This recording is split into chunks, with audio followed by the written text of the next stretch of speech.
Hi hello friends, welcome to our channel PR jobs info. Friends, మన ఛానల్లో ప్రతిరోజు updated notifications యొక్క complete information అయితే చెప్పడం జరుగుతుంది ఫ్రెండ్స్. కాబట్టి డైలీ మన ఛానల్ని ఫాలో అవ్వండి, అలాగే మీ ఫ్రెండ్స్ అండ్ రిలేటివ్స్కి షేర్ చేయండి.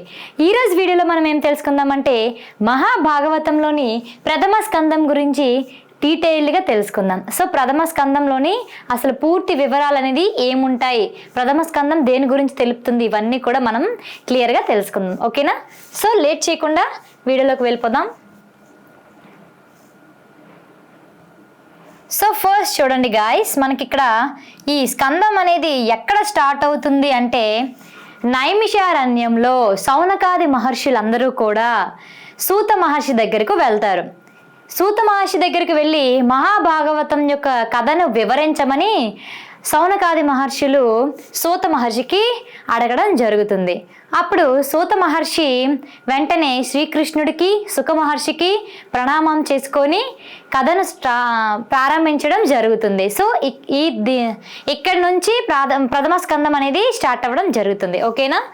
సో ఫస్ట్ ఆఫ్ ఆల్ ఇక్కడ ఏం జరుగుతుందంటే బదరిక ఆశ్రమంలో, సో ఎక్కడండి? బదరిక ఆశ్రమం.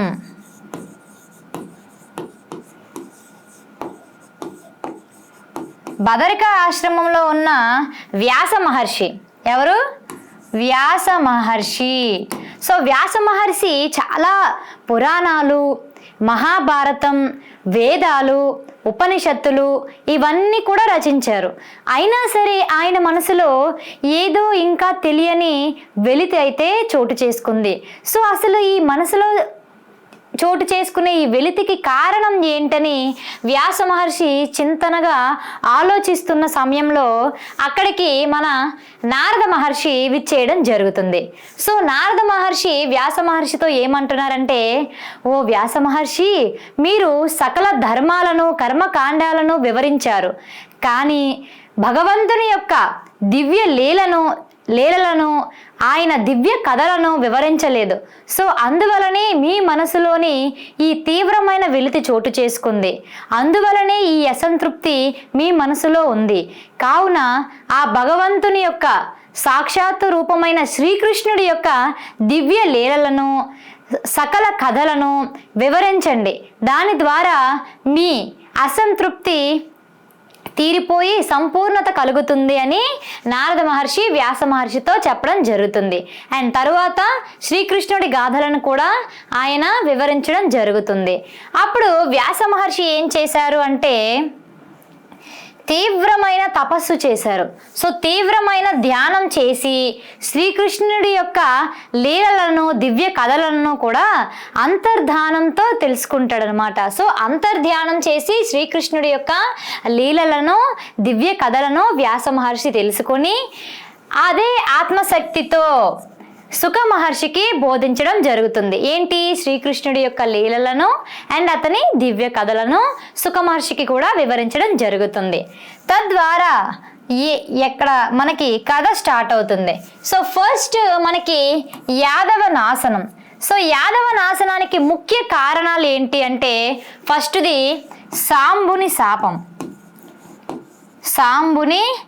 శాపం అండ్ దాంతో పాటుగా రెండవది ఏంటంటే గాంధారి యొక్క శాపం. సో ఈ రెండు శాపాలు కారణంగానే యదువంశం నాశనం అయ్యింది. సో అసలు ఆ సాంబుని శాపం కథ ఏంటి అని తెలుసుకున్నట్లయితే శ్రీకృష్ణుడికి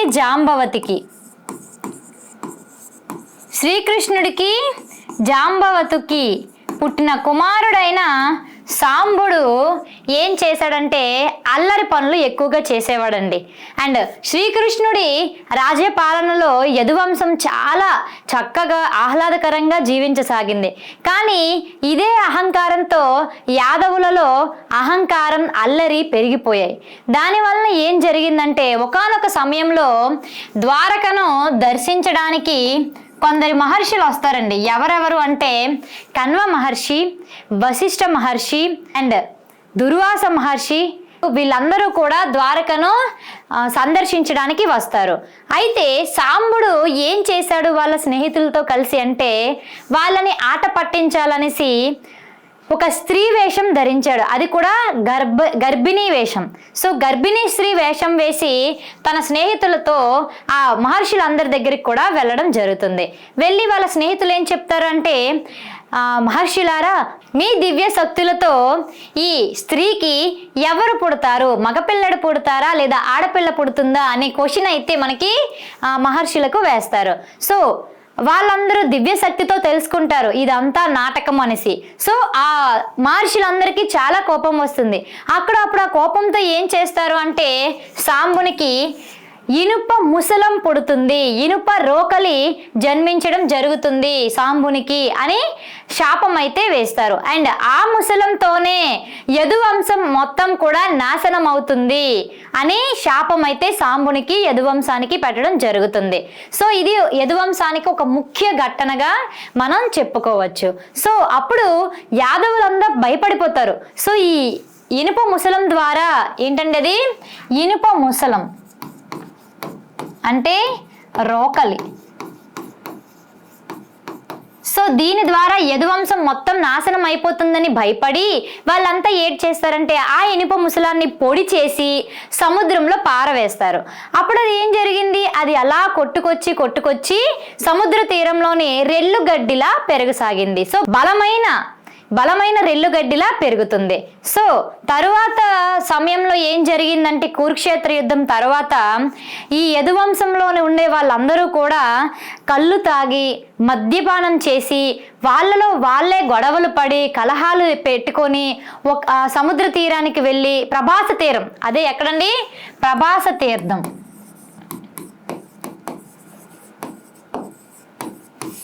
సో ఇక్కడ కలహాలు ఒకరికొకరు గొడవ పడి ఆ రెల్లుగడ్డిని తీసుకొని ఒకరికొకరు కొట్టుకొని అందరూ కూడా చచ్చిపోతారు. సో ఈ విషయం అంతా శ్రీకృష్ణుడికి ముందే తెలుసు. అయినా కర్మని ఎవరు కూడా మార్చలేరు, కర్మ ఫలితాన్ని ఎవ్వరు కూడా మార్చలేరని శ్రీకృష్ణుడు ఊరుకుంటాడు. సో ఇదంతా అయిపోయిన తర్వాత మొత్తం యదువంశం మొత్తం నాశనం అయిపోతుంది, అందరూ కూడా చనిపోతారు. కేవలం శ్రీకృష్ణుడు బలరాములు మాత్రమే మిగులుతారు.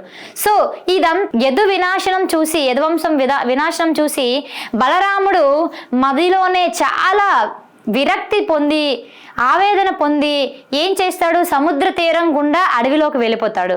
అడవిలోకి వెళ్ళి యోగాభ్యాసం చేస్తాడు. సో యోగ ధ్యానంలోకి వెళ్ళిపోయిన వెంటనే బలరాముడు నోటిలో నుంచి తెల్లని పాము బయటికి వచ్చి సముద్రంలోకి వెళ్ళిపోతుంది. అంటే బలరాముడు ఇంకో అవతారం. ఏ అవతారం, ఆదిశేషుని అవతారం.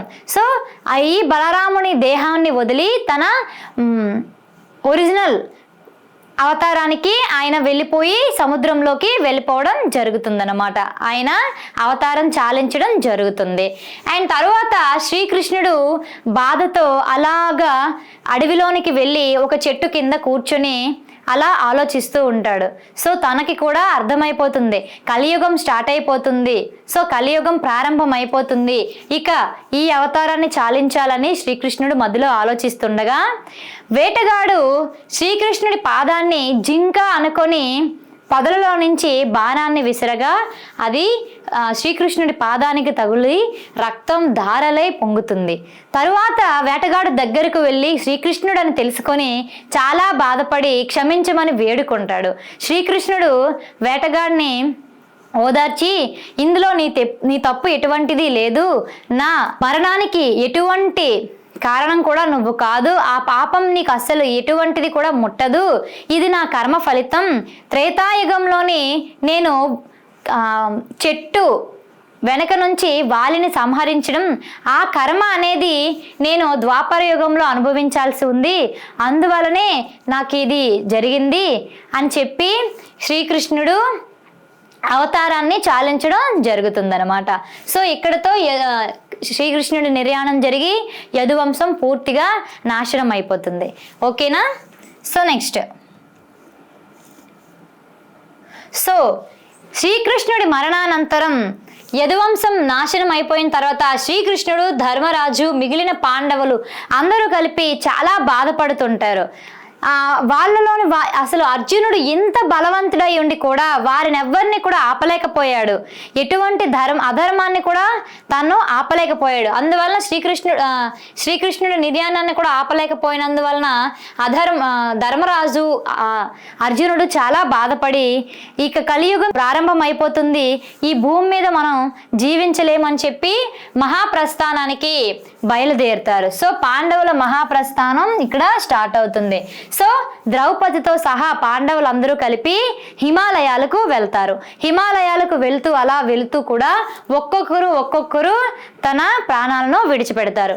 ముందుగా ద్రౌపది పడిపోతుంది. ఎందువలన అంటే తను 5 భర్తలను చేసుకున్న అందులో అర్జునుడు అంటే ఎక్కువ ప్రేమను చూపించడం వలన ద్రౌపది ముందుగా చనిపోతుంది.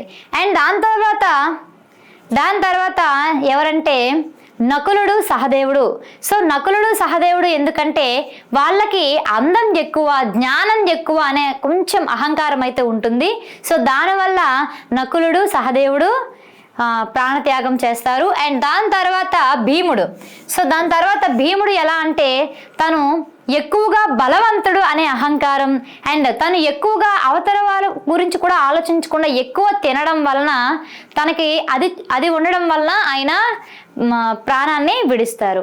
అండ్ దాని తర్వాత అర్జునుడు ఎలా మరణిస్తాడు అంటే తన దగ్గర ఉండే అస్త్రాలకు నా దగ్గరే నేనే గొప్పవాడిని, నా దగ్గరే సకల విద్యలు ఉన్నాయి, నేనే గొప్ప ధనుర్ధారిని, నా దగ్గరే గాంధీవం ఉంది, ఇలాంటి అస్త్రాలు నా దగ్గరే ఉన్నాయి అని గర్వం ఉంది కాబట్టి అర్జునుడు తర్వాత పడిపోతాడు.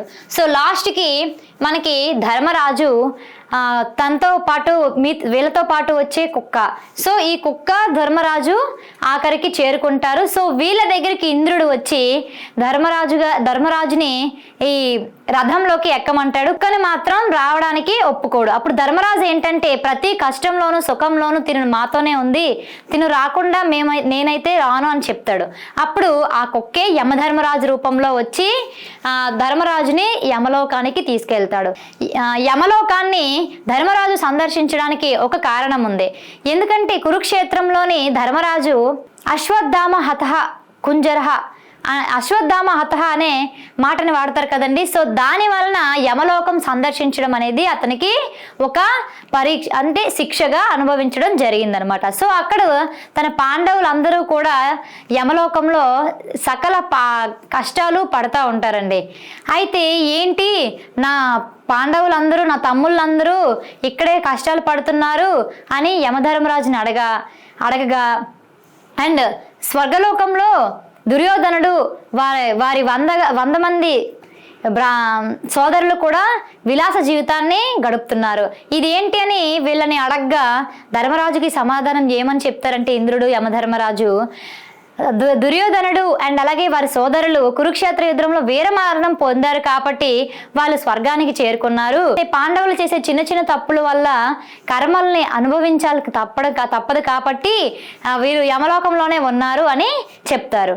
అయితే కేవలం ధర్మరాజుకు మాత్రమే స్వర్గలోకం లభిస్తుందని చెప్తారు. అయితే ధర్మరాజు దానికి నిరాకరించి నా తమ్ముళ్లను మా సోదరులను వదిలి నేను స్వర్గానికైతే వెళ్ళను, నేను కూడా యమలోకంలోనే ఉంటాను అని అంటారు. సో ధర్మరాజు అంత మంచివాడు అనమాట, తన సోదరులని విడిచి స్వర్గానికి వెళ్ళను అనేసి. సో అప్పటితో వాళ్ళందరిది పాపాలు కర్మలు అన్నీ తీరిపోయి పాండవులందరూ కూడా స్వర్గానికి చేరుకుంటారు. ఓకేనా?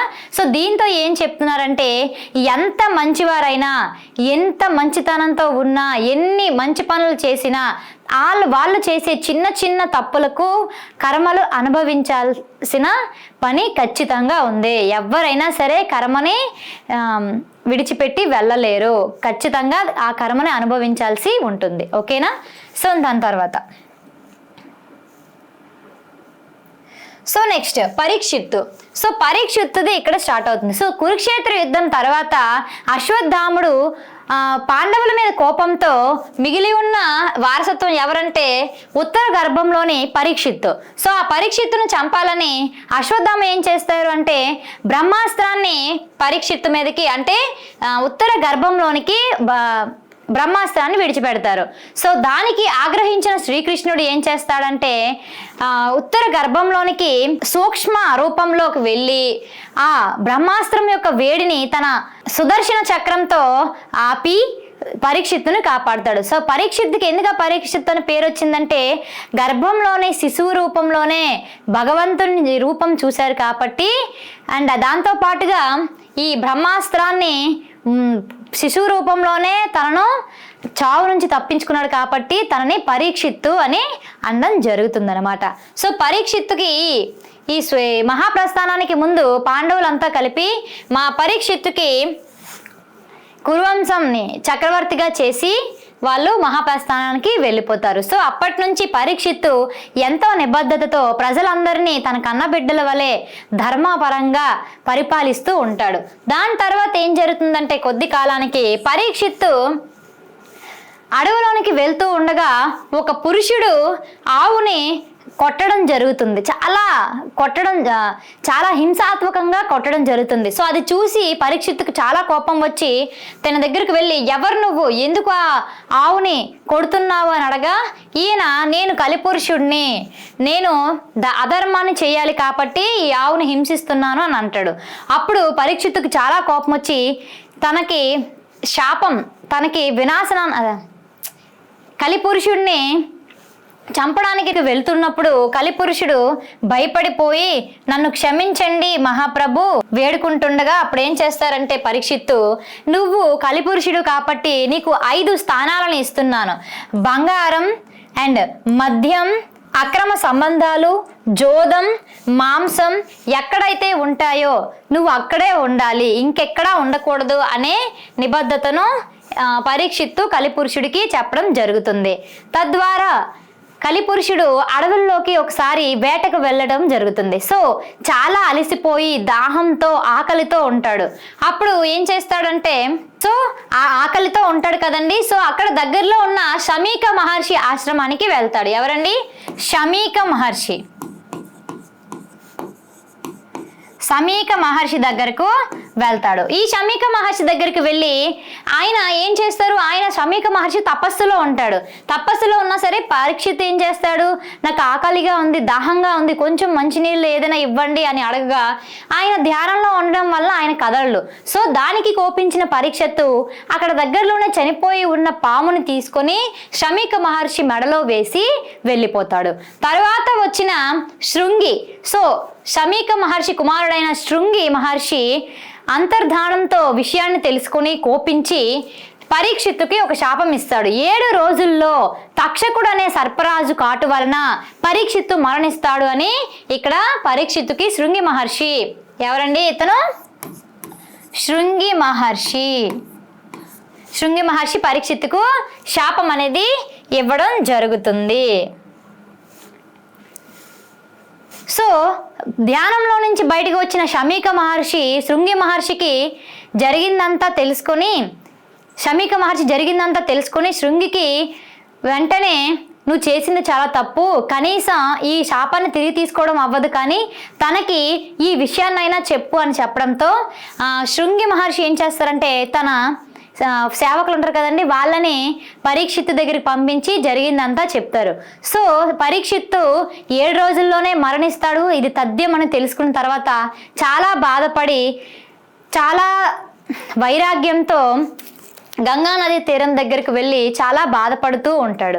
అక్కడ ఏం జరుగుతుందంటే సుఖ మహర్షి ప్రవచనాలు అందరికీ చెప్పడం జరుగుతుంది. సో అక్కడ దగ్గరికి వెళ్ళి పరీక్షిత్తు జరిగిందంతా సుఖ మహర్షికి చెప్పి మహర్షి గారు నాకు మరణం వల్ల భయం లేదు, కానీ నేను ఎటువంటి మోక్షం పొందకుండా మరణించలేను అని చెప్పడంతో సుఖ మహర్షి మహాభాగవతాన్ని పరీక్షిత్తుకి వివరిస్తాడనమాట. సో దానితో పరీక్షిత్తు మోక్షం పొందుతాడు. తర్వాత తక్షకుడి కాటుతో పరీక్షిత్తు మరణించడం జరుగుతుంది.